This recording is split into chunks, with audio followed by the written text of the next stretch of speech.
a woman without a husband, her place in the eyes of God. According to the Bible, the Holy Bible provides deep insight into every stage of human life. For a woman who sleeps alone, who has no husband, whether she is a widow, divorced, or never married, the Bible does not disregard her. Instead, it lifts her up with dignity, love, and divine purpose. Across its pages, we see such women not as forgotten or broken, but as beloved, chosen, and often used mightily by God. Let us walk through the Scripture and build a continuous narrative from beginning to end. Beginning, God's creation and the design of woman.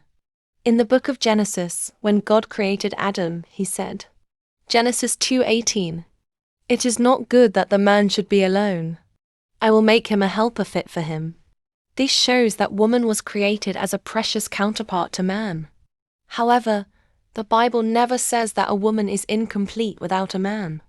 In fact, Scripture shows us that women, whether alone or with a husband, can have a rich and meaningful relationship with God. Hagar, the God who sees the lonely.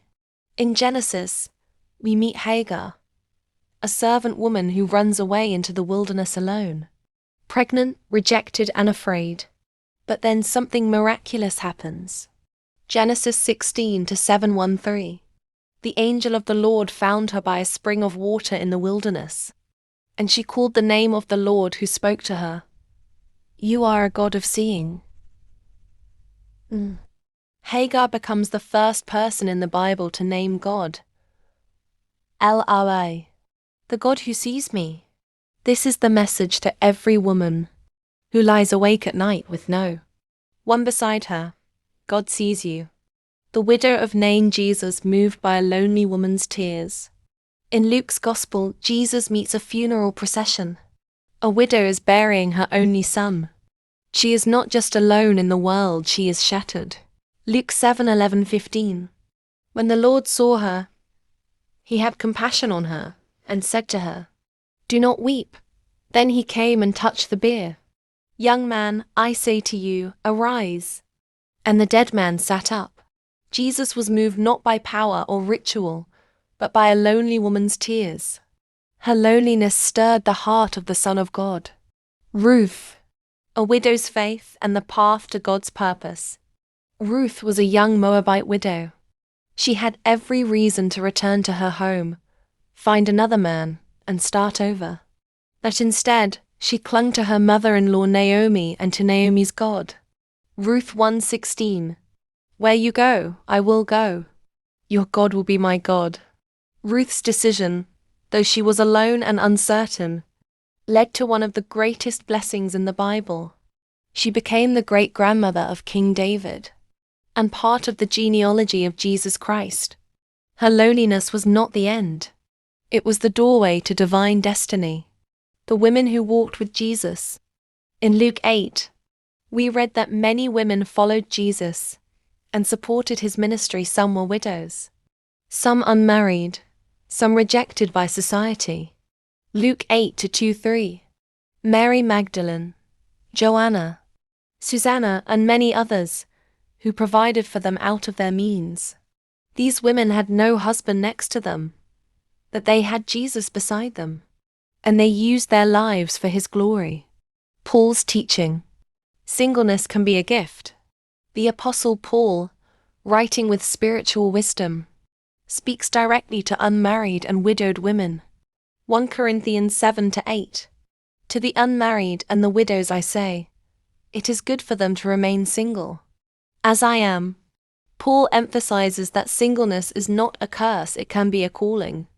A single woman can be fully devoted to God, free from worldly anxieties. The parable of the 10 virgins. Wisdom in singleness. Jesus told a parable in Matthew 25 about 10 virgins waiting for the bridegroom, a symbol of Christ's return. 5 were wise and prepared. 5 were foolish and careless. These women were unmarried, and yet their story is not about their marital status, but their spiritual readiness. Matthew 25-10. And those who were ready went in with him to the marriage feast. And the door was shut. The wise ones entered the kingdom. The focus is not on whether they had husbands, but whether they had faith. The end of loneliness. God's eternal promise. In the book of Revelation, we find God's ultimate plan. No more sorrow. No more pain. No more loneliness. Revelation 2:1-4. Behold, the dwelling place of God is with man. He will dwell with them. He will wipe away every tear from their eyes, and death shall be no more. For every woman who has cried herself to sleep alone, this is God's final word. I will wipe your tears, and you will never be alone again. Conclusion. What does the Bible say to a woman who sleeps alone? 1. God sees her. Like Hagar in the wilderness, she is not invisible. 2. Jesus feels her pain. Like the widow of Nain, her tears move the heart of God. 3. Her faith can lead to great purpose. Like Ruth, she can step into a divine legacy. 4. Her life can be full of service and glory. Like the women who followed Jesus. 5. Her singleness can be sacred. As Paul taught, it can be a way to serve God more fully. 6. She is not forgotten. The God who made her watches over her.